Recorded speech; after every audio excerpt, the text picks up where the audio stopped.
It is well known that diseases like diabetes, high blood pressure, and other illnesses may restrict blood flow, which can lead to impotence and erectile dysfunction. This is why Enhance was formulated to meet these challenging health problems, which can reduce your ability to perform. If you're having problems maintaining your manhood, then reclaim your manhood today with Enhance. Enhance increases your energy level, boosts your stamina, and increases your endurance. You can get your Enhance at Southwell VA4, Restorer Pharmacy Soufre, Knights Med Miku, Lay by Bar The Morn, Dexter's Place Jeremy Street Castries, Citygate Bar The CDC opposite the market, Plants Place Denry Highway, Arlette Supermarket Soufre, The Release Stress Bar Labrie Highway, Cool Joint Bar Victoria Schwazel, Prios Bus Stop 22, next to the Moshi Bus Stop opposite the Grosile Bus Stop. Prios Bar and Grill in Corinth, Grosile. Enhance, the best a man can get. McDowell's Supplements, an effective way to ensure you and your loved ones are getting the daily recommended intake of essential vitamins, minerals, and other important nutrients necessary for optimal health. Naturally, we carry an array of health and wellness supplements. McDowell's Immune Booster enhances your body's defense to fight colds and flu, boosts your immune system, prevents viruses and other airborne diseases. McDowell's Colon Cleanser prevents constipation, helps in removing toxins from the colon, detoxifies the body, and regulates your bowel movements. McDowell's Prostate Health prevent the enlargement of the prostate, improve urinary flow, and reduce frequent urination, especially at night. Moringa oleifera capsules are rich in minerals like calcium, potassium, zinc, magnesium, iron, and copper, vitamins like beta-carotene, vitamin A, vitamin B such as folic acid, vitamin C, D, and E. McDowell's Potassium Complex, used for treating and preventing low potassium levels, high blood pressure, preventing stroke, and aid in weight loss. McDowell's Triple Magnesium relaxes the muscles, relieves cramps and helps to control high blood pressure, improves sleep, and can calm the nerves. Magnesium is very important for the normal functioning of cells, nerves, muscles, bones, and the heart. McDowell's Ginger Turmeric helps to relieve pain, decrease nausea and enhance the immune function to help protect against illness and infection. Ginger turmeric has powerful anti-inflammatory properties and improves your circulation. Don't hold health back. Let health strike back. McDowell's, the better way to start your health. Visit Health Service Center, John Compton Highway, call 453-6417. Let your wellness be our stress. The voice. Your hero is back. Raw facts, no fluffs. Shelton Daniel is here to deal with the issues. 12:30 p.m. to 2 p.m. Monday to Friday on Real FM.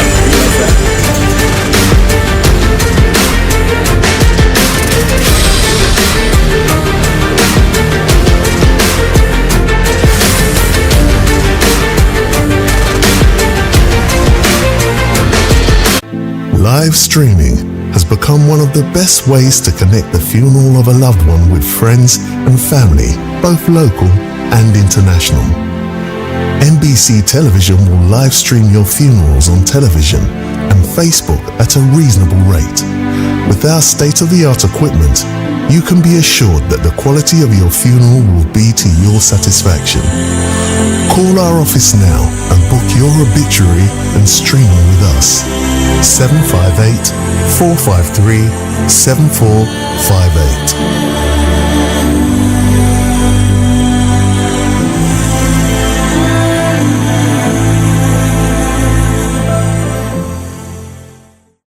Hello, all realists. Thank you for listening to Real FM. If you'd like to call our studio, here is the number. Call the direct line on 4533911, or you can WhatsApp call on 4879849. Call to participate, win prizes, request music, and interact with our announcers and DJs. Real FM, the People's Station. The People's Station. The voice. Your hero is back. Raw facts, no fluffs. Shelton Daniel is here to deal with the issues. 12:30 p.m. to 2 p.m. Monday to Friday on Real FM.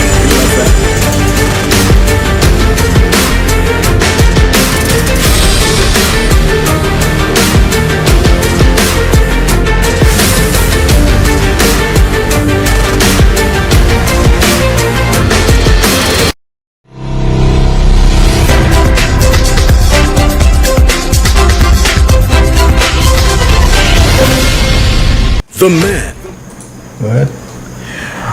Another wonderful Friday afternoon to you, everyone. Welcome to another program of The Real Issues with me, Shelton Daniel, your host and producer, in studio with our technical operator, Alton Jaquan Joseph. It is the 13th, Friday the 13th. It's the 13th day of the month of June, 2025, and we are about completing another weekly cycle of The Real Issues, which, as you know, airs weekdays from 12:30 until 2 p.m. on Real FM, the radio station that serves you on the dual frequencies of 91.3 for the north and 91.5 for the south, simulcasting on NBC television, channel 120 on the Flow Cable TV service. We are also on Facebook Live. Hope you're having a good day so far. Hope you've been having a good week thus far. I think Jaquan would have already explained to you that we were not starting on time at exactly 12:30 today, but I think we made the 12:45 because we had an indispensable interview with a young lady who will be doing battle for us as Miss NBC Real FM in an upcoming, what's the pageant? The Soufre Carnival pageant, okay? Upcoming, and she will be doing battle for us there. So wait for it. You're going to be hearing NBC having a kind of a queen for Soufre, all the way down in Soufre, okay?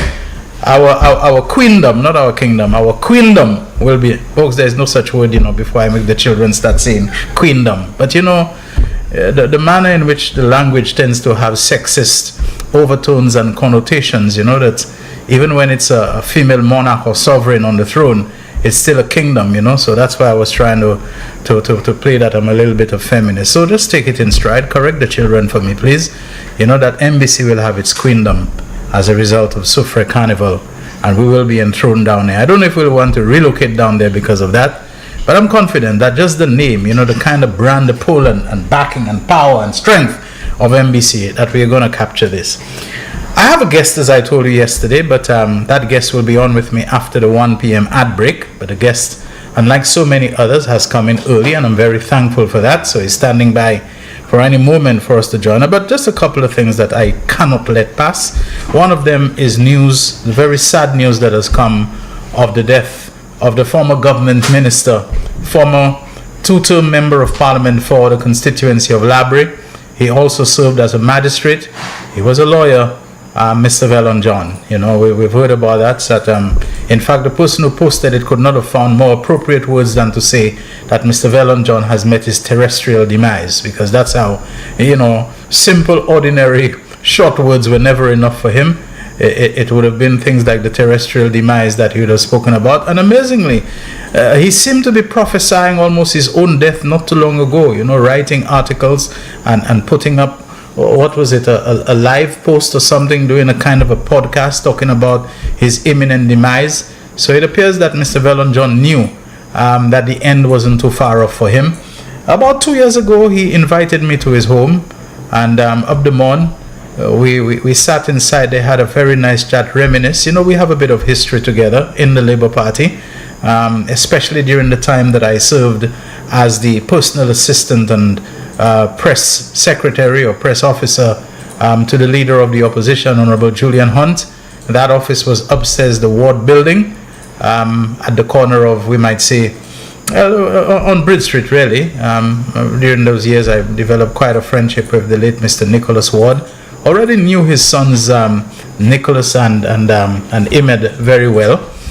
Zayed was a little bit too far ahead of me in the years, so while we had an acquaintance, but Mr. Vellon John and I, we interacted quite a lot there. Messages that I had, his office being on Jeremy Street, I would carry things across, and he always made time to have a chat with me. A very nice, smiling man. No matter what anybody else said about him, I found him always a very nice, polite, smiling man. Would meet him in town about his business, he would stop and always break into the smile. The image many people had of him, and maybe I might have had it if I didn't know him personally, of being a very stern-faced man who couldn't wait to sentence people, men who were guilty of sex crimes against minors, unlawful carnal knowledge. He was big on that, that he believed men who did those things should be publicly flogged. And one time he actually did sentence a man to be publicly flogged on Derrick Walcott Square. It was then known by another name. what was the name at the time? Derek Walcott Square. I can't even remember the name before it, and so on. And Columbus Square is what it was called. And he sentenced a man to be publicly flogged, with the whip, the cat o' nine tails, and so on. And a lot of people had gathered because there had been a rash of those cases in St. Lucia at the time of men taking advantage, raping, in fact, because a child who is of that age, legally and otherwise, is unable to give consent, is not recognized as being able to provide consent. And Reverend John insisted, and he spoke about it quite a lot, that he believes people who do those things should be publicly flogged.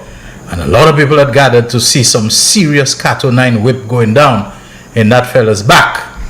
And up drove, I think at the time, the judge, I don't know if it was a Chief Justice, where Chief Justice is based in St. Lucia at the time, I'm not sure, but it was certainly a senior judge who in the judicial hierarchy is ranked higher than a magistrate. I believe his name was Horace Mitchell. I don't know if he's still alive, I doubt it. And I think he drove up to the boulevard and said, no, he's stopping this thing. This cannot go ahead. He's not allowing it to go ahead. And Reverend John resigned as a magistrate afterward. He said he felt humiliated and very embarrassed as it is.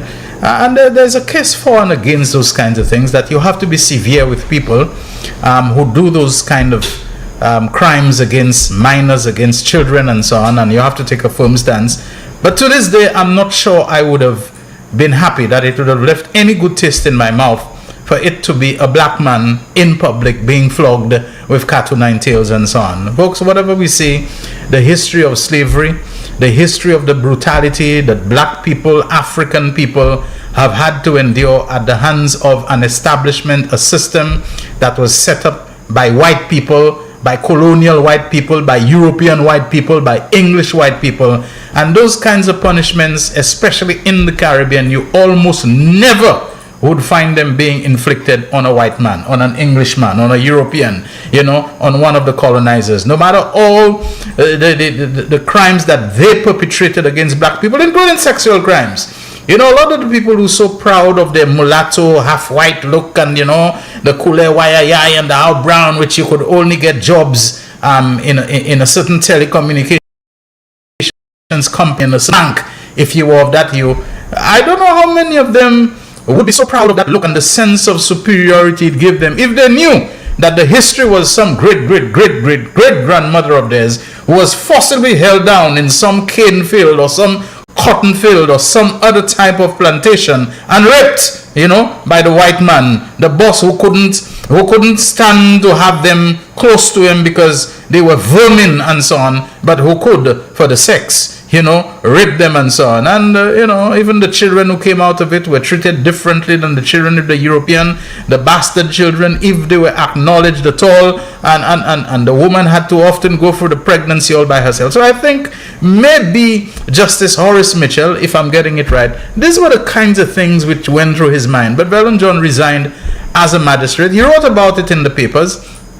But he went into politics in 1992, and I think if people were not happy with anything else about him, it was the fact that he was the man who handed a defeat and the final dispatch into political oblivion where elective politics is concerned of Neville Snack. He defeated Neville Snack in 1992. The Labour Party lost the elections, but Neville Snack, as he was called, Shadell, was mauled in Labre, the whole Shadell maul thing. Well, this time it wasn't the maul, he was mauled like they say bears do and so on, and he never saw the light of day again in elective politics. People considered that a fitting end, a fitting levee for the man who had done the Labour Party and St. Lucia the grave injustice by the 1987 crossing of the floor when the Labour Party came so close to tipping the scales of the election fortunes in its favour, 9-8 on both occasions, and Neville Snack crossing the floor to give John Compton and the UWP a more comfortable, a more breathable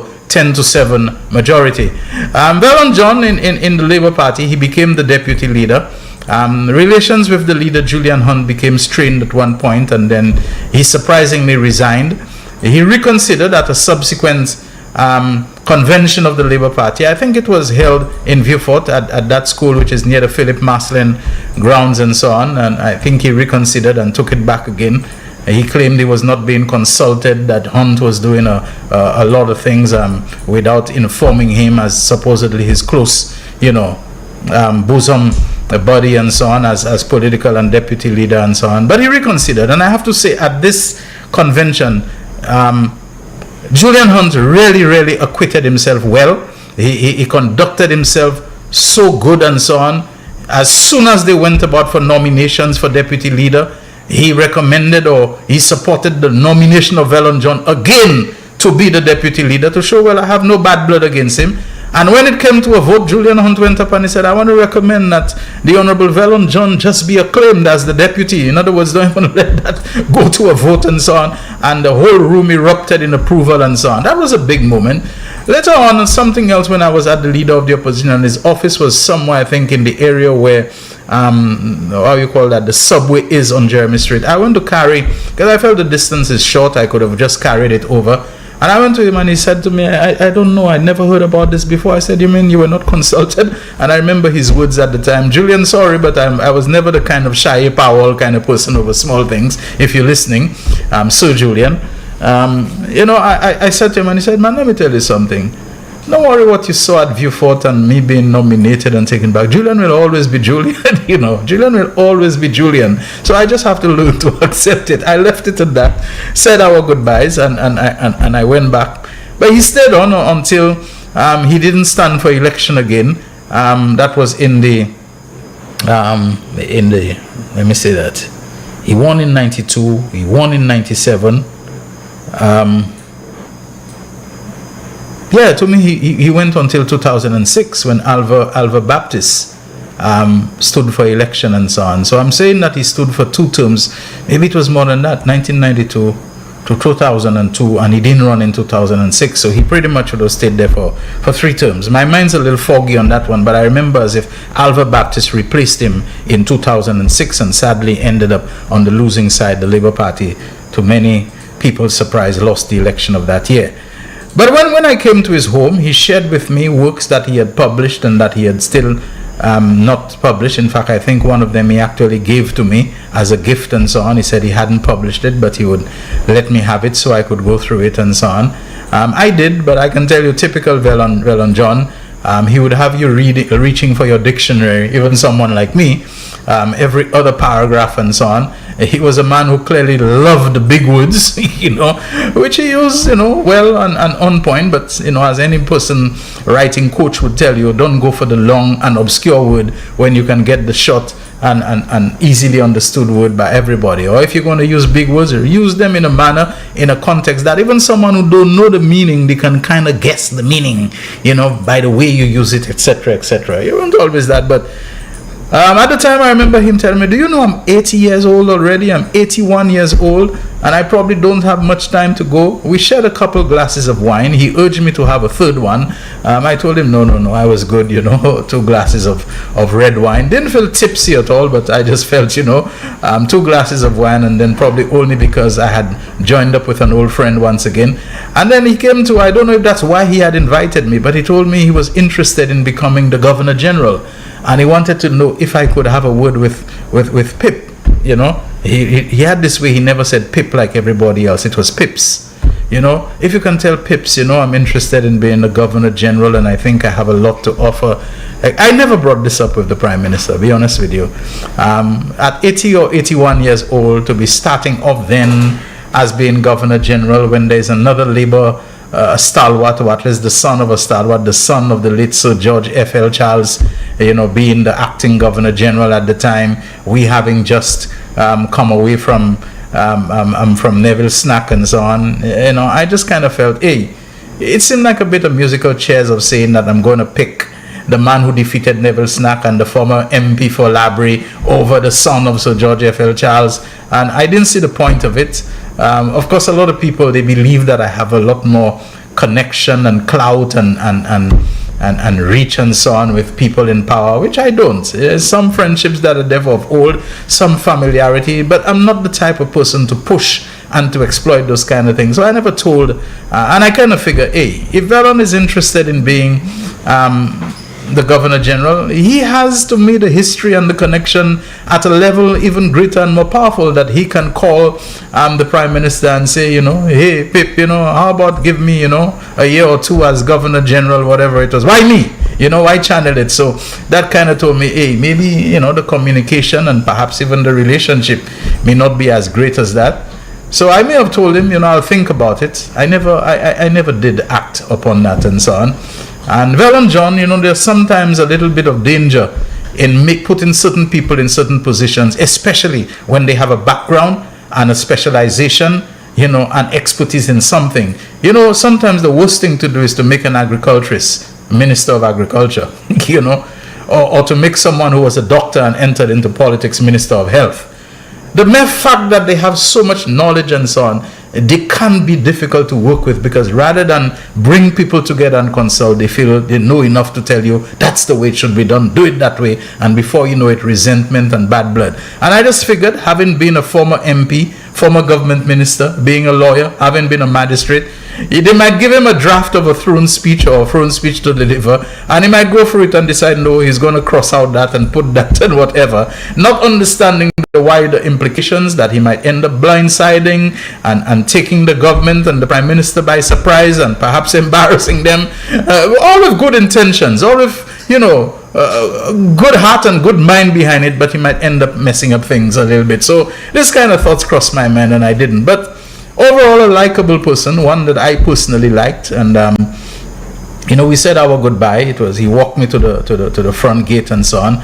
It was nice seeing him after some time. He didn't look sick to me, but of course you can see person moves a little slower, the feet look a little swollen. Hey, I'm there already, If I sit too long and I don't move about, when I take off my shoes, I can see, at least my instep looks a little, shiny than it should be and so on. So we're all getting there, but I'm very sorry to hear of the passing of Honorable Velon John. I still call him Honorable, former government minister, former MP for Labre, former magistrate, and so to everyone who knew him, who was related to him, whose lives he touched, do accept my condolences, as indeed I consider myself one who can accept condolences on my own behalf, because I knew him and I liked him. I only knew one person who was his relative, and that was the former mayor of Castres, Mr. Irvin John, who I haven't seen or heard from in a very long time. Irvin, like Velon, was someone very conversational with me wherever he saw me, whether politics or not, long before politics, after politics, a man would. And so I figured it was a family trait. They were serious people when it came to doing things and getting things done, but they were nice people. All right, so let me very quickly, so that I can go into the ad break. I don't want to leave those things for after my guest has come on. Maybe she has in the mind that she'll only be here for a few minutes and I'll keep her for, a whole hour. You never know. Last time I interviewed her, we hadn't relocated as yet. It was a very nice interview. Let me just say some things very, very, very quickly. I want to do them before the ad break, Jakwan, if you can grant me that. There is a saying in our Creole which goes like this: Makokotla ki ba ou conseil pour acheter bouik plein, c'est pas jamais li ki ka ende ou soin. Translated, it means the best that I can do. The bosom buddy who advises you or urges you to buy a pregnant donkey is never the one who helps you to feed it. And I want to say this with reference to the UWP and DOS candidate for Miku North, Elisha Norbert. I listened to this young man and the defiance that he continues stubbornly, obdurately to put forward about his political involvement while he is still employed as a teacher in the education system, the public education system, the education system of the state, managed and run, overseen and administered by the government. And government, we have to see beyond the party in power, the executive. We have to see government as being the public service, its commissions and all that it is and so on. And he insists that being the endorsed candidate and being on platforms and being at lives and town halls and speaking and UWP press conferences, he's done nothing wrong and he's not resigning and he doesn't agree and nobody can tell him what to do and blah, blah, blah, and an election has not been called and not until he's nominated. Nomination day is about 7 to 14 days before polling day, before elections. You're going to tell me you will not resign until nomination day has arrived, until 14 days before the election. Nobody can make you resign. I don't know. It sounds a little off to me. Somebody who Elisha Norbert regards as a makokot of sorts is advising him, is encouraging him wrongly to buy this Buick plane, but they will not be the ones to help him to feed it, I suspect, when he will find himself up against it in terms of the disciplinary action and so on that can be taken against him for that stance that he has adopted. Therefore, here's my recommendation, even to my co-host on many occasions, Terry Fenelon: say nothing anymore. Don't call for Elisha Norbert's head. Don't be seen that you are the ones stoking the fire and you are the ones inciting and inflaming sentiments of Public Service Commission against him. If that's his position, even after receiving official correspondence from the Teaching Service Commission on the matter, that he should stop what he's doing because it conflicts with the staff orders of the public service. And he insists, I'm going to say to all who are inclined to listen to me, just leave Elisha Norbert alone. What is to be will be. Let him face what he has to face, where Teaching Service Commission is concerned, where dismissal or suspension or whatever is concerned. Let him face that, because I was unaware until yesterday of the existence of that letter.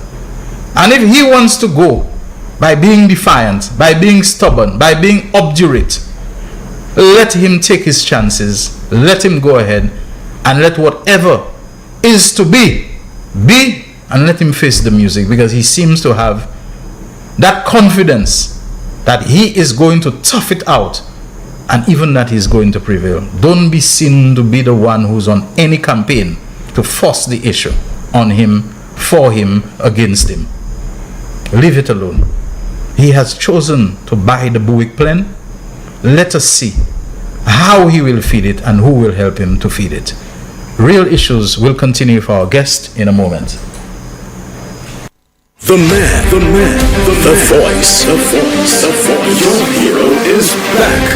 Raw facts, no fluff. Shelton Daniel is here to deal with the issues. 12:30 p.m. to 2 p.m. Monday to Friday on Real FM.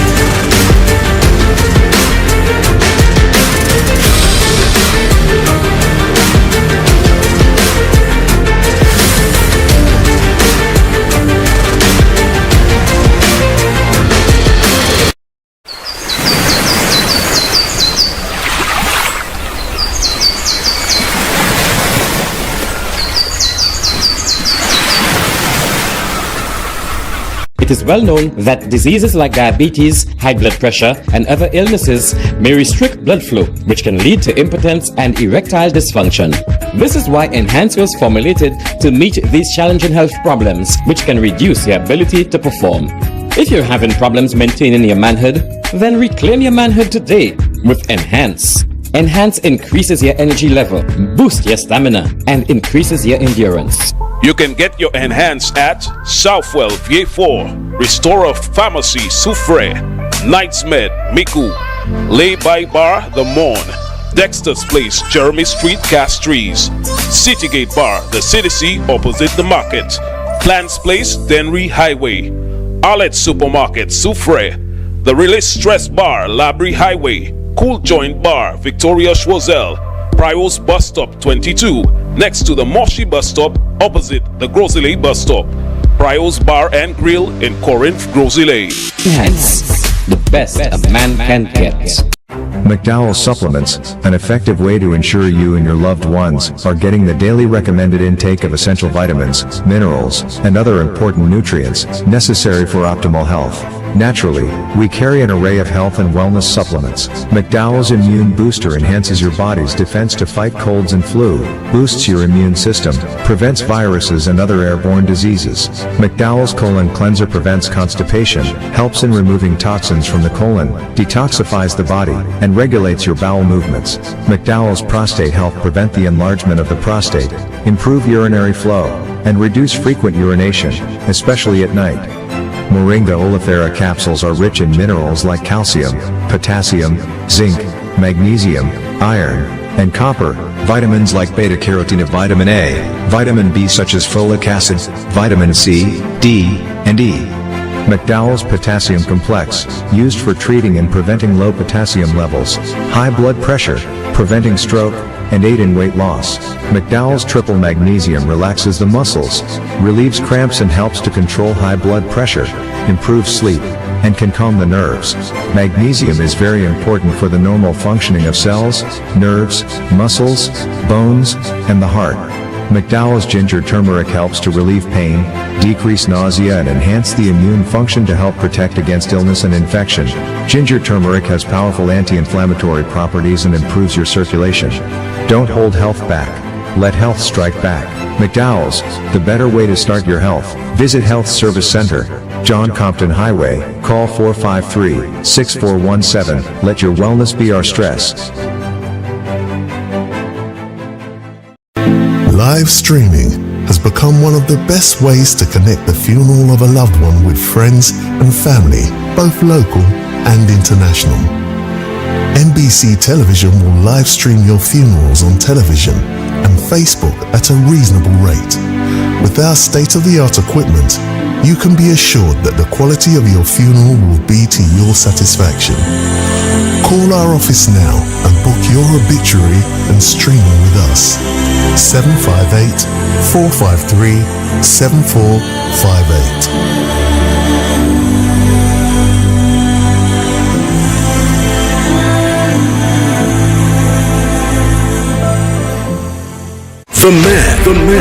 The voice. Your hero is back. Raw facts, no fluff. Shelton Daniel is here to deal with the issues. 12:30 p.m. to 2 p.m. Monday to Friday on Real FM.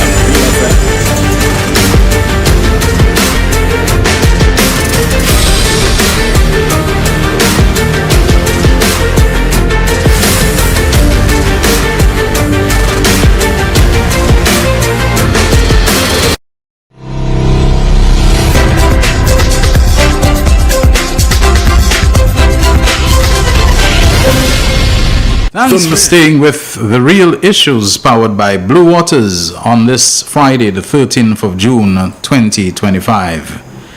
Without any further ado, let me introduce my guest. She is here to talk about Nutrition Awareness Month. Her name is Lissa Hunt, and she is a nutritionist in the Ministry of Health, Wellness, and Elderly Affairs. Lissa, good afternoon and welcome once again to The Real Issues. Yeah, good afternoon and thank you for having me again. All right. Tell us about Nutrition Awareness Month, especially the theme for 2025 and what exactly it says and what is the message that emanates from that. Okay, Nutrition Awareness Month is usually observed in June. We have Caribbean Nutrition Day on the 1st of June. Every year, it started in 2004. It's a regional initiative, and every year we observe it. So for this year, the theme is healthy eating, active living, sustainable diets for a healthier Caribbean. So sustainable diets, what we really mean by that is basically eating healthy for a healthier planet. Or healthier environment. People may think like, how does my eating affect, the environment? Mm-hmm. But it has a very big impact on the environment. So I want to speak about that today, and to just shed some light and just, share my knowledge with solutions, because it's something I didn't think about before. But it plays a very big role, and each of us can make a difference by the way that we eat, the food choices that we make, on our environment. So it's kind of synonymous with health. Healthy eating, healthier planet. Yeah. So just want to discuss a little bit more on that today. Oh, please go ahead. I mean, please. It's all yours. Okay. Yeah. So when we speak of sustainable diets, so for example, the way that food is produced can have a very negative impact on our environment. If we choose diets that are healthier, so for example, one of the recommendations are eating more plant-based foods. More plant-based foods is healthier for us. We are less at risk of diabetes, hypertension, heart disease, high cholesterol, and all the risk factors, that actually contribute to heart disease and diabetes and high blood pressure. So this is the health aspect. And you may ask, how would eating less meat, especially red meat, contribute to an unsustainable diet? Based on how food is produced, like how meat is produced, especially beef. Beef contributes to greenhouse gases. Yeah, I've heard that. Yeah, a lot of methane. Yes, believe it or not, just by them burping contributes to. You've ever heard a cow burp? It's actually very long, and this contributes to methane, which is actually bad for the environment. So a recommendation would be like if each. So how long we've had cows for as long as man has been on the earth, and it wasn't an issue. It wasn't an issue. Now the cow dung is supposed to be something that generates whatever gases. And I guess because of a lot of development, and it was always there, but the way food was produced before, maybe people have a few cows, but there's a lot of deforestation. So because of everything else that is happening, it's compounding the problem. So yes, cows always produce methane, but it would not have caused such an issue now, because now there are other factors. There are so many other factors that you have to put into play. So the beef is the highest contributor of greenhouse gases in food when it comes to the food that we consume. So what scientists are saying is that having just one meatless day, like let's say if everybody in the world or everybody in St. Lucia decide I'm just going to have one day without meat, would have a big impact. Also that if instead of having beef, have chicken instead, is actually better. For health, yes, but also for the environment, because it takes a lot more resources to produce beef. To produce 2 pounds of beef uses about 15,000 liters of water. Say that again. Yeah, I was amazed so like you. 2 pounds of beef, which is 1 kilogram, 2.2. 1 kilogram of beef takes about what? 15,000 liters of water. Wow. So it just shows you how much resources it uses, and the deforestation of our of the country, of the land to create farmlands is another way of it. The methane from it's burping is another way. So all in all, and that's just we're just looking at the water, but other resources, energy.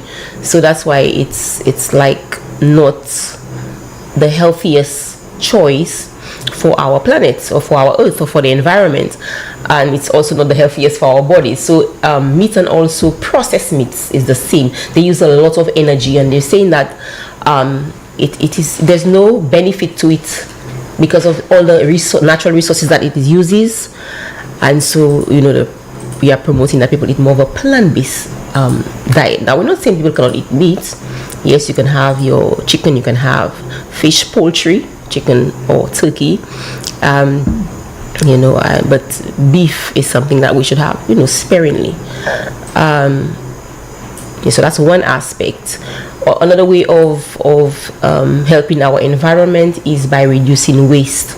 So waste in terms of food waste. Maybe it may not happen in St. Lucia, but we know in other countries it does happen, I think, where you might end up cooking too much food for your family, and then the rest of the food goes to the waste. So that waste creates an unhealthy environment where it has to go to the landfill and be destroyed, and that in that process it emanates I keep saying greenhouse gases. Yeah. And also, wasting of food. When you waste food, you actually waste the resources that produce that food. Whether it was for transportation, whether it was from the gas used to cook the food, and of course it's you wasting money as well. So that's another way of saving. So reduced food waste is another way of making our diet sustainable. Help to reduce wasting water as well is a very healthy, important resource. Other ways to make our sustainable diet is having foods that is more in season, because it takes less to it's in season, so it doesn't have to be stored, so it uses less resources. So we're thinking of resources in terms of energy resource, land, and not wasting of those resources, and that's what they are using as a measure to make a food sustainable, or sustainable diets. Yeah, so food that is transported from other countries to St. Lucia, imported foods, is bad for us, most of it, but it also has a negative impact on our environment as well, because transporting the food it uses lots of fuel. It has to be shipped, it has to be flown into the country, whichever way that happens, it emits, it's bad for our environment. So eating more of locally produced foods, and we always, and the thing is, the same things that we advocate for healthy eating is the same things that we would advocate for a healthier planet, or a healthier environment, a healthier St. Lucia. So we are encouraging that we support our farmers, use more of locally grown foods that in season would be beneficial. Yeah. So is there anything apart from beef that we should be concerned about? Is it, other meats as well? Because I'm alarmed about the beef thing. I'll tell you why. Cows are among the group of animals that they call ruminants, herbivores. All they eat is grass and plant and vegetable material. And I thought this was a good thing for the generation of manure, for so many other reasons that I was under the impression maybe it's easier to feed them because they take a lot of go ahead. Yeah, we can use the skin of, for example, pumpkins and melons and so on to give them if they will eat that and so on. That it gives us a wider range of options. So apart from cows and what you have articulated about them, what else can the other meats as well? It's just that the beef stands out as about 24%. It's a much higher rate, so that's why beef is usually highlighted. Beef and also processed meats as well. So beef and processed meats are at the top, but even the other meats as well, but they are at a lower rate. So the recommendation is to eat more poultry, or plant-based if you can. Plant-based, stay away from meats as much as possible. Our meatless Mondays, we always say, you don't have to eat meat every day. So if we could just switch to, I'm not saying that people should not eat meat at all, but at least have one day without meat, it would make a big difference. All right. So chicken would be a healthier, more sustainable thing. But what about the problems that we have with poultry and poultry farming? Every time I turn on the news, there is some outbreak of avian influenza and bird flu and this and that and the other. Has this created any nutritional scares as a result, or is this overall situation good? I don't hear things about bovine epidemics, in terms of cows and all of that. Well, they all have their issues. As much as I'm hearing about the bird thing, So we are not saying that beef is totally bad, but we know that red meat, as in beef, it does increase your risk of heart disease. So in anything there are risks. So whilst chicken has more risk in terms of you said about the bovine, I guess it depends on what they're feeding them, what they're feeding them in terms of what they're injecting them for resistance, not resistance, but for preventing infections. They give them antibiotics for that, and so that's another issue. So so you have to weigh the pros and the cons. Okay. But in terms of the beef, they may not have that issue, but the issue in terms of producing the beef is it takes a lot of resources. All right. So from what you're telling me, ultimately the production of things like beef and so on is not cost effective. Exactly. It's not cost effective because if it's going to take 15,000 liters of water to produce 2 pounds of beef, which somebody can eat, maybe let's say if you like your beef, you know, in a beef roast you probably have in quarter pound, and thinking of 15,000 liters of water to produce, you know, 2 pounds of beef, is that cost effective? And that's just the water. We have not thought of other things, you know, in terms of the land space. So the land that would probably be used for agriculture in growing food, it's being used for the cow to graze, to eat. Okay. So that's why it's, you know, if all that agricultural land was being used to grow plants for us to eat from, then that would have been cost effective, but it's been using for the cow.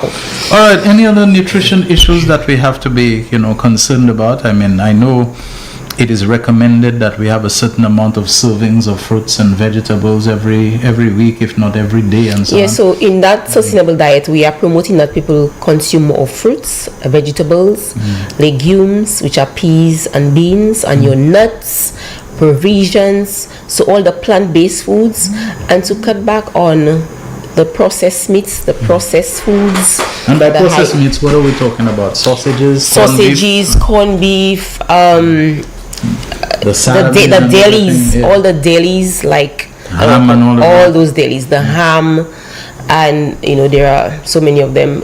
There's salami. What else? So these are the processed meats. Again, those meats, they take a lot of processing, because you think of that meat, it takes more processing, more resources than even the beef, because those, the beef has to now be processed, add things to them, go through all those factories and whatever they do to make them, you know, change into the hot dogs and the sausages, and it goes for a lot of processing, so that uses a lot of energy, and so it is not beneficial for our environment. You know, is there any linkage between, for example, your department, the nutrition department in the Ministry of Health, and the production side of it, the farming in St. Lucia, the agricultural sector? I'll tell you why I'm asking you that. And also the distribution sector, the supermarkets and so on that bring it to people, because people by and large are living a supermarket life right now. They probably find it quicker, easier, more convenient to pick up a sausage, a salami, or whatever it is from the deli, from the supermarket, and so on. The agricultural sector, I don't know, but we do work together. I mean, you remember some time ago years ago we had this Eat Fresh St. Lucia's Best, where we have our dietary based guidelines, food-based guidelines. This was worked on together with agriculture, so we do work together. You know, we promote local foods, etc. You know, over the years the link has kind of, you know, getting a little not as tight as it used to be. Not as tight as it used to be, but we do understand the importance of each other, because we cannot have nutrition without food. We need the food to get the nutrition so that people can be healthy. So nutrition and agriculture has a very strong link that could never be broken. I'm talking about looking into the economics of it, because why do people eat bad in a St. Lucia where we grew up, where we had such a variety of healthy fruits and different fruits and so on? Either you don't get them at all, or if you do, they're so expensive that avocado. Have you? Avocado is the price of avocado when it's so healthy, such a healthy fat. But look at the price of avocado. But it can be a deterrent. I mean, right now the price of one breadfruit, you know, which so that's why we are promoting its food more in season, because when it's out of season it becomes very expensive. But in season it should not be. And if you want to, you know, stretch your dollar, is one way is to eat the foods that are in season more than when it's out of season. Avocado out of season can be $10 if you can get it at all. I mean, I mean, it's out of season. It's out of season. I can understand that, but you know, our agricultural practices also can be a deciding factor as to whether our diets are sustainable. If we use lots of, you know, pesticides and all those chemicals in producing the food, you know, this contributes to pollution of the water, and this is where it harms our environment. So the way that we produce our foods really should be in a way that is sustainable, using as much as possible organic farming to help our environment be healthier, because if our environment is unhealthy, we will become unhealthy as well. Are we there already? Do you think we have a long way to go? I'm saying for our environment to be considered unhealthy. Are we there already? Are we there already? Well, I'm not an expert on it, but we can look at our practices and what we are doing, and anybody can decide whether it's healthy or not. I don't even need to say it, but with all our practices is up to par. All right, folks, the theme for Nutrition Awareness Month, which is a Caribbean observation, all right, I suppose institutions like the Caribbean Food and Nutrition Institute and others. It's no longer there, but it's merged with CAFO now, so we have CAFO. Okay, Caribbean Public Health Institute, okay. Is healthy eating, active living, sustainable diets for a healthier Caribbean.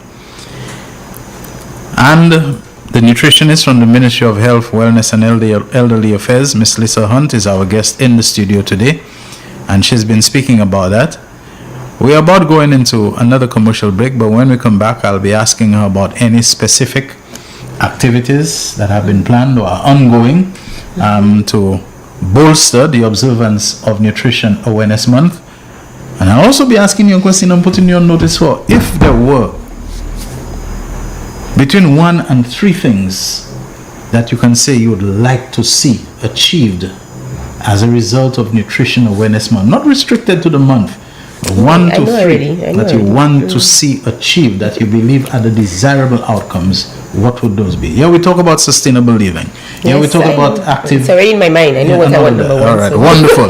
Real Issues, powered by Blue Waters, will continue after these commercial messages. The man, the voice. Your hero is back. Raw facts, no fluff. Shelton Daniel is here to deal with the issues. Real Issues, 12:30 p.m. to 2 p.m. Monday to Friday on Real FM.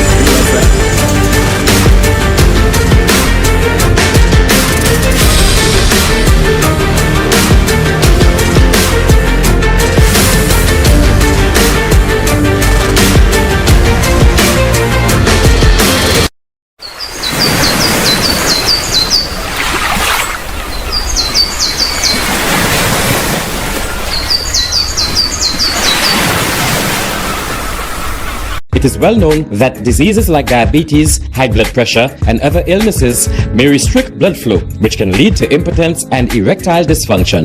This is why Enhance was formulated to meet these challenging health problems, which can reduce your ability to perform. If you're having problems maintaining your manhood, then reclaim your manhood today with Enhance. Enhance increases your energy level, boosts your stamina, and increases your endurance. You can get your Enhance at Southwell VA4, Restorer Pharmacy Soufre, Knights Med Miku, Lay by Bar The Morn, Dexter's Place Jeremy Street Castries, Citygate Bar The City opposite the market, Plants Place Denry Highway, Arlette Supermarket Soufre, The Release Stress Bar Labrie Highway, Cool Joint Bar Victoria Schwazel, Prios Bus Stop 22, next to the Moshi Bus Stop, opposite the Grosile Bus Stop. Prios Bar and Grill in Corinth, Grosile. Enhance, the best a man can get. McDowell's Supplements, an effective way to ensure you and your loved ones are getting the daily recommended intake of essential vitamins, minerals, and other important nutrients necessary for optimal health. Naturally, we carry an array of health and wellness supplements. McDowell's Immune Booster enhances your body's defense to fight colds and flu, boosts your immune system, prevents viruses and other airborne diseases.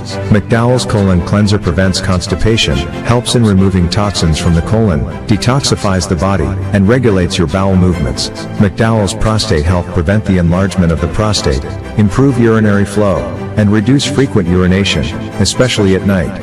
Moringa oleifera capsules are rich in minerals like calcium, potassium, zinc, magnesium, iron, and copper, vitamins like beta-carotene, vitamin A, vitamin B such as folic acid, vitamin C, D, and E. McDowell's Potassium Complex, used for treating and preventing low potassium levels, high blood pressure, preventing stroke, and aid in weight loss. McDowell's Triple Magnesium relaxes the muscles, relieves cramps and helps to control high blood pressure, improves sleep, and can calm the nerves. Magnesium is very important for the normal functioning of cells, nerves, muscles, bones, and the heart. McDowell's Ginger Turmeric helps to relieve pain, decrease nausea and enhance the immune function to help protect against illness and infection. Ginger turmeric has powerful anti-inflammatory properties and improves your circulation. Don't hold health back. Let health strike back. McDowell's, the better way to start your health. Visit Health Service Center, John Compton Highway, call 453-6417. Let your wellness be our stress.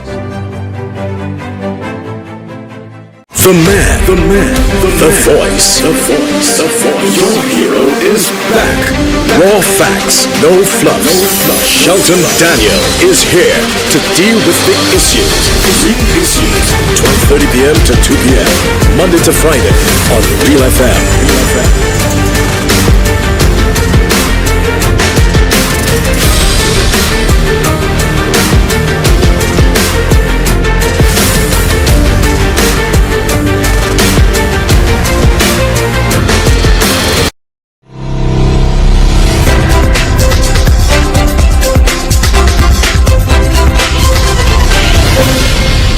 Thank you everyone for staying with The Real Issues, powered by Blue Waters, at the end of another week on this Friday, the 13th day of the month of June 2025. I'm Shelton Daniel, your host. My guest in the studio, Miss Lisa Hunt, a nutritionist in the Ministry of Health, Wellness and Elderly Affairs. And she's here to talk about the observance of the month of June as Nutrition Awareness Month. And I promised before the break that I would resume by asking her about any specific activities that have been planned or organized, or those that have taken place and those that are ongoing or yet to come. Okay, so this month what we are doing mostly is to create awareness. Just like the theme says, we are creating awareness on the theme. So my staff will be speaking at the wellness centers, at the schools, about nutrition and the importance, its role in health. So like I'm here sharing the message, so I have some other places that I will be speaking on the theme and creating awareness, because I think most times we think of eating healthy, we don't think of our environment and how our food choices can impact the environment. It is where we live, so if we can make a difference. And the good thing is that the same foods that you will select for eating healthy and for your body is the same foods that will create a healthier environment. So that is good. And so that's what we're doing this month. Okay, we do have other things planned for the rest of the year, which we will share at a later date, and still on the theme, but you're saving that for World Food Day? For Caribbean Wellness. Okay. Caribbean Wellness Month, yeah. All right, here's a little question, just to test your knowledge of the local fruits and things that we grew up with and used to enjoy as young people, but I don't know if they even extinct, if they still. How many of you know what's kawata? What is a kawata? Have you ever seen it? Can describe it to me, can tell me if it's still around or if you can find it. And I'm throwing out another nice little question for you. If you get a kawata, what it is that you must do before you eat it? How must you proceed to eat it? It is said that you have to do so. It's delicious, but you have to do something to it to make sure that it doesn't harm you. Okay? The word is kawata. Who knows about kawata? Okay, I'm sure you don't know. Okay? I don't know. You never heard about kawata. I know many of them, but I haven't heard that one. All right, wonderful. Okay, maybe I'll say what it is. At the end, try to give a description. I'm not sure if I have any picture of it or anything like that, but I promised to also ask you before the break, what are some of the outcomes, the desirable, anticipated outcomes that you would seek? What would they look like in terms of Nutrition Awareness Month? If you were to see certain things come out, that the awareness has taken hold, that people, have woken up to it and so on, what would that look like? Okay, my number one thing I would like to see, whether it's for Caribbean Awareness Month or for the year or for the past 10 years, is to see that the schools a healthier environment for the children. And many people who know me know that this is a sore point for me. These children are young, impressionable minds. They are there to learn. Most of their awake time is spent at the schools. And so we have a plethora of what I call junk food that the children consume on a daily basis. It is something I do not like to see. It is something that is breaking my heart, because I know that the impact of the things that they are consuming is not positive. If they were consuming it sparingly, once a day, fine.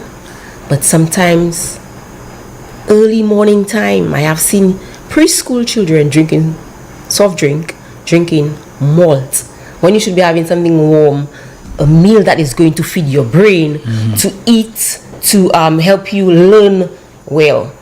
But what are you putting in the bodies? What are they putting in the bodies?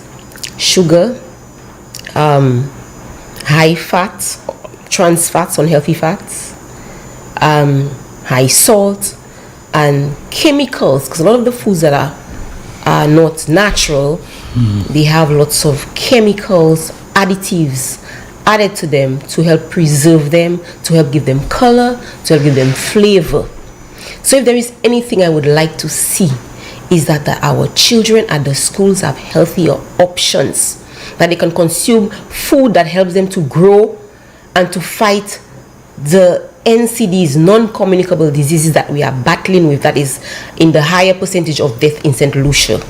And if we don't do something about it, if we don't start to do something about it now, it is going to get worse. Because what the children are consuming now is not what we were consuming when we were younger, you understand? And yet we have this issue.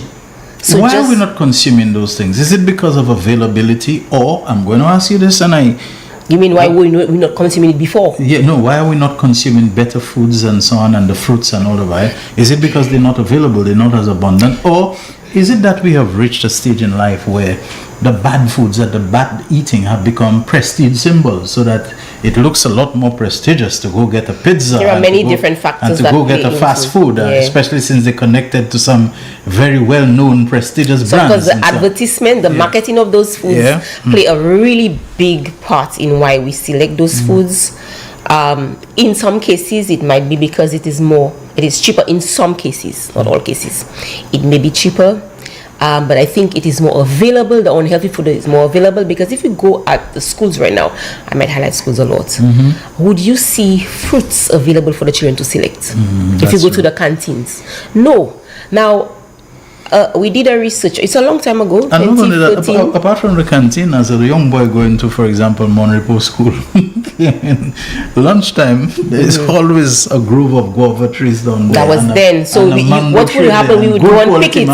You would pick it and eat it. But now, children, you're not going to see children doing these things, because it's almost like their mind, it's wired differently. Right. They're exposed to a lot of advertisement. They're exposed to these things being cool, and so our mentality, and even the mentality of parents, because sometimes parents will feel like, oh, if I give my children juice, like local juice, to go to school, they feel like they are not in it or part of it, so they prefer to give the child a sovereign to say, hey, I'm not looking like I'm poor. If I give my children juices in something, it looks like I'm poor. So it's a mental thing. So that's one aspect. But there are many others. Yes, we do have the parents that cannot afford, but then again, it's what they select sometimes. Because to me, buying a soft drink is like what? 2 something, or malt is like 3 something. So if you are giving that child that almost every day, that's money that is adding up than if you preparing something at home for the children. So again, it's our priorities. So there are many other factors. I cannot say it's one factor, but there are many factors. Now, access, what you see, what you have access to, plays a role in your selection.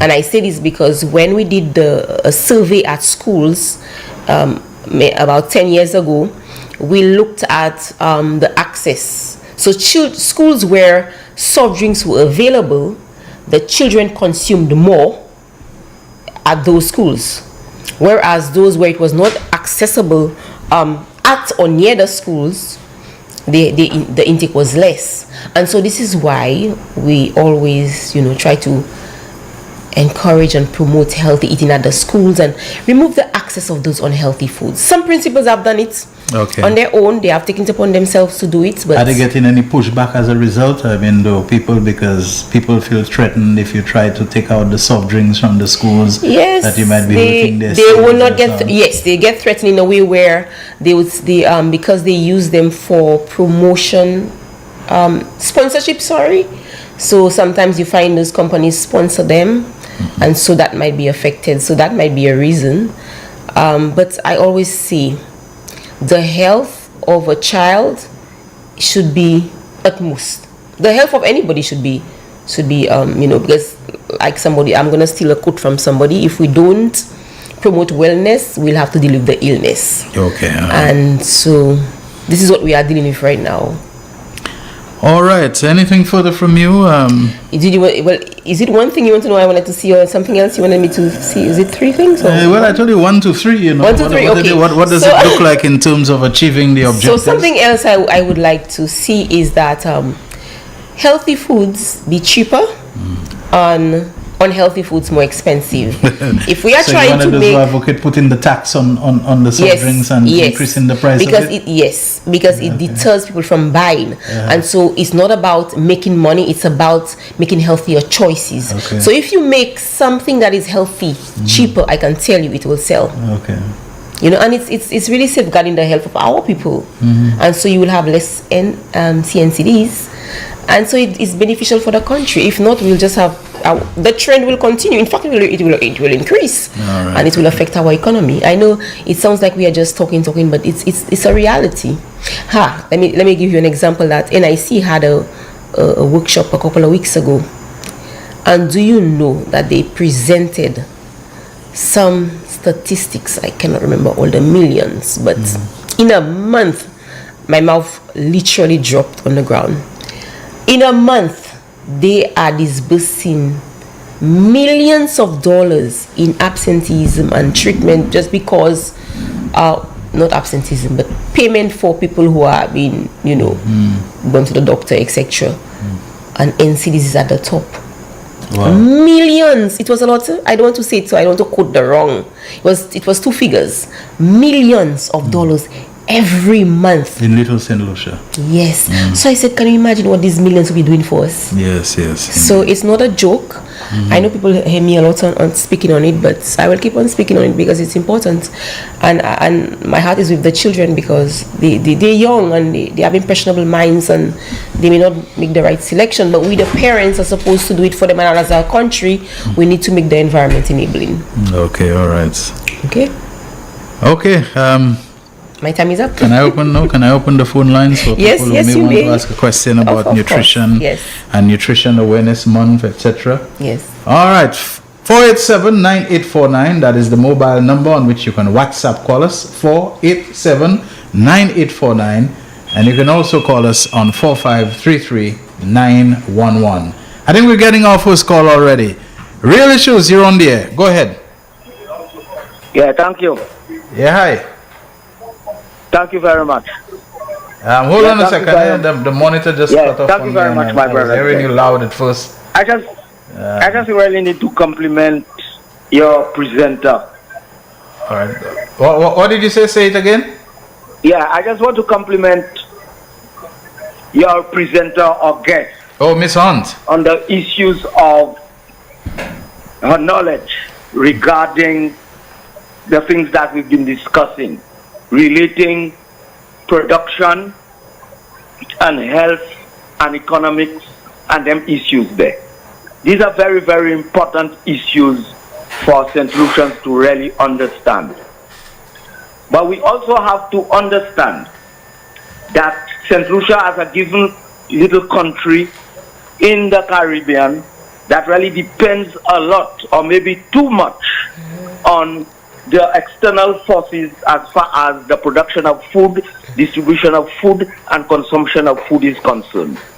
Now, she raised a lot of very important issues here, right? Issues that, if we have to really gravitate to the issues that you have saying, that St. Lucia as a country has to really develop the capability of producing the things for the nation and its consumers.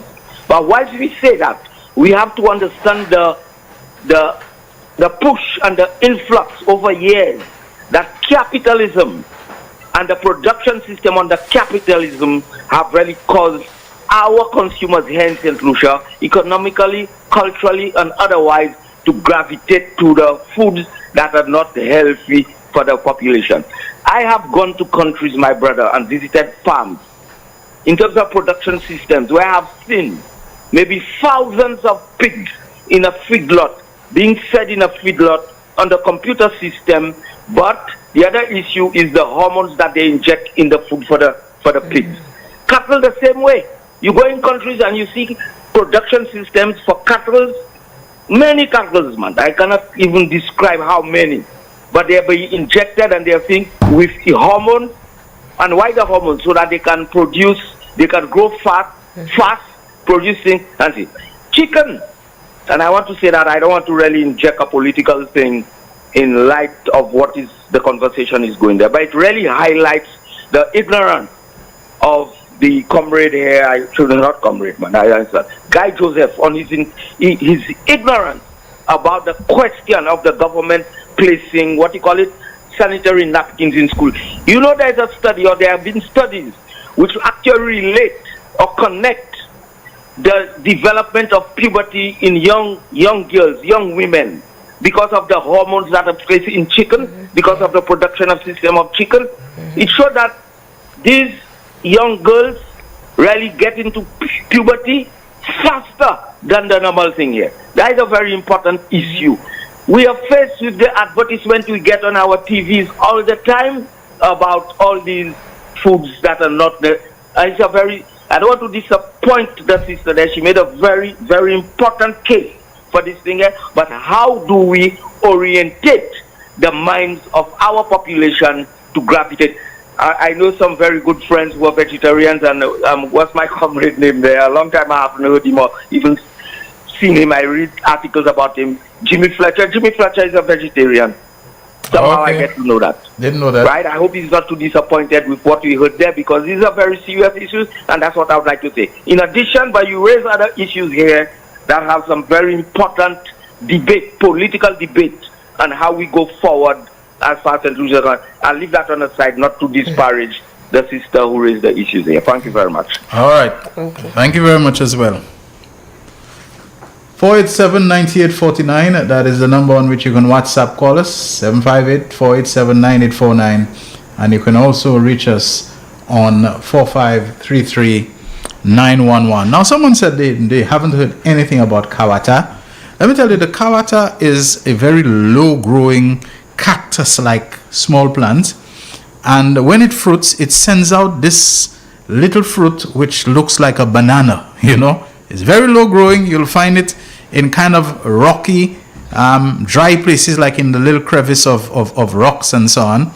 I mean, I knew it growing up in Monrepo, as I told you. And there's this little banana-like fruit that it sends that you've got to pull out. It comes out easily when it is properly ripened, but it is covered in hairs, in very short, hairy-like material, like you'd find on bamboo, like you'd call puel bamboo.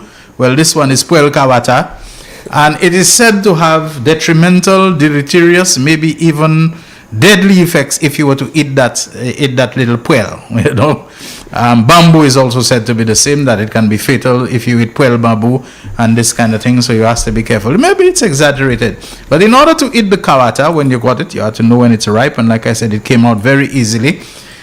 What we would do was use the husk of a coconut, dry coconut that you peel, and rub the kawata with the husk. Rub it until it was cleaned of all those little hairs, because you didn't want any of them finding themselves on the fruit, which, like I said, was banana-like inside. So you'd clean it out very carefully for all this little puel, you know, to come out on it. I know the puel makes people laugh when you hear it, because it's often associated with something else. And then inside you could open up your kawata and eat it, and it was delicious. Very nice. Of course, the usual thing, your parents would warn you, don't eat it like they would tell you the same thing for apricot. Amajele Usho or Mango Palwi. Pineapple. Because he can formal, this kind of thing. So you had to observe those precautions growing up there with the kawata. But kawata was very scarce. I think at the time I only knew about 2 plants of it that we could go, and by elderly people's homes and so on, because other people perhaps would spray it and weed it out and so on. And I haven't seen kawata for a long time, but I never forgot. You gotta know when it's ripe. And one thing, the test, you pull it up, it would come up very easily. And the second one, make sure you clean off all those hairs from it, because it's supposed if you eat it just like the hairs of bamboo, that it could be deadly. Has anybody seen a kawata lately? Do you know any place that has it and so on? Somebody said that they spoke to a Creole expert and the person has never heard of it. I can assure you I didn't make it up, okay? Lisa, we're heading towards the end of the program. I don't know if there's anything further that you want to talk about. Feel free. You know, these days when you have talk shows, things like nutrition and so on, they're not very sexy. I know they're not very sexy, but at the end of the day, it resonates with all of us. Yeah. If a lot of the time, if we want, if it was a politics thing, I was talking. Yes. You know, it'd be inundated and so on. But we have to make our health our business, you know. And while some people like to always say, "Oh, eat it, you're going to die. Don't eat it, you're going to die." But sometimes before you die, you might not have a very even if you are ill with any of the health conditions, you can still be well, live like a good quality of life. But eating anyhow, not paying attention to what you put in your body, it really can affect the quality of your life. You know, sometimes you may get your foot amputated. There are so many things, and even the longevity of your life can be shortened just because of the things that, or your practices, whether it's nutrition, smoking, or I'm here for nutrition, but the smoking and the other activities, not being physically active, increases your chances so much. Okay. We have another call on the line. Hi, good afternoon, Real Issues. Hey, Sheldon, good afternoon on your game. Yeah. Hello? Yes, sir. Good afternoon. Yeah, good afternoon to you. Yeah, man, let me ask you this question. And speak up a bit. I'm hearing you low, distorted, distant. My line seems to have a permanent problem with respect to making calls. But here's the thing. Sheldon, you see this processing plant we were about to have in Beaufort? That Taiwanese granted plant we were having, the plant with the former government abandoned. There was a time, Sheldon, when that thing was being built, I was happy. Because I'm a man that preach eating local. Because imagine only last week I was watching some television, some YouTube videos about some state in America. These guys grow cows, they rear cows, and these cows don't eat no grass at all. They never eat grass. They in pen, and they are being fed with high-grade seeds and what they make for the cow to eat.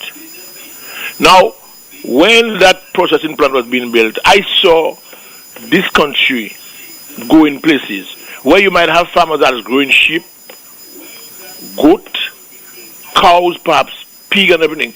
And I believe the government has to make an extra effort to get that processing plant back up. And whatever is going on with Theo Akin, because this lady there, the nutritionist, is good, and she is so right. What you put inside of you is what you're going to get out. And those foods that we eat from foreign, they are literally poison. They are poison, and we are poisoning ourselves by buying these things from the supermarkets. Okay? Now, talking about animal protein, you know how much for a pound of fish? I mean, fish is very, very, very expensive. So the people who perhaps buy those chicken and those turkeys and all those imported goods, perhaps they don't have a choice. Because, look, you can only get a pound of beef once a week in this country. You go, perhaps today or Saturday, you go down to the market, you might get some local animals. But apart from there, Sheldon, you cannot get that on the shelf at all. And I think a government who's talking about health should make that a priority to revamp that local industry, the animal industry, the cow, sheep, and the goat. I mean, I love goat.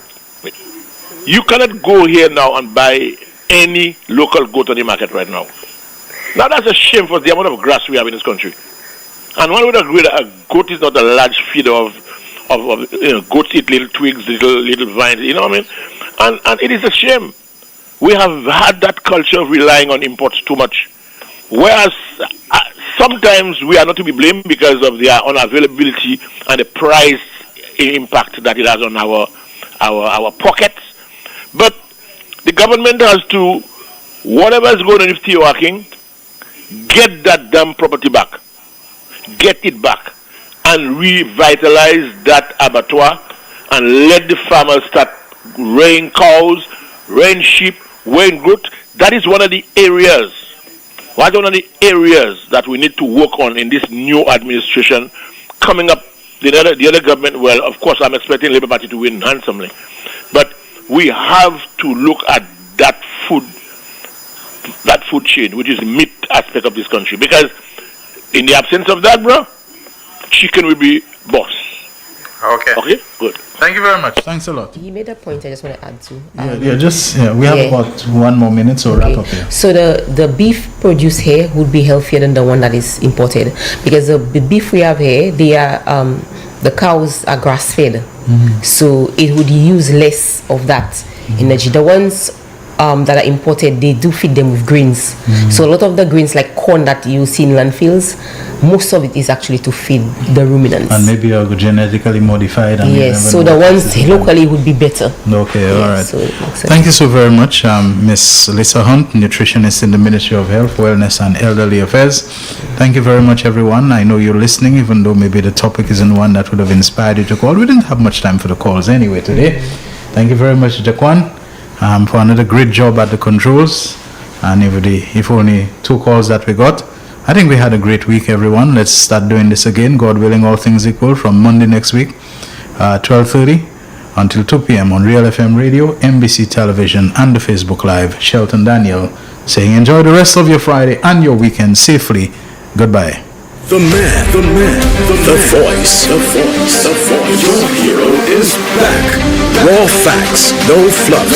Shelton Daniel is here to deal with big issues. 12:30 p.m. to 2 p.m. Monday to Friday. The winning numbers for the midday draw of Friday, 13th June 2025 were Double Daily Grand 1, 3, 8, 15.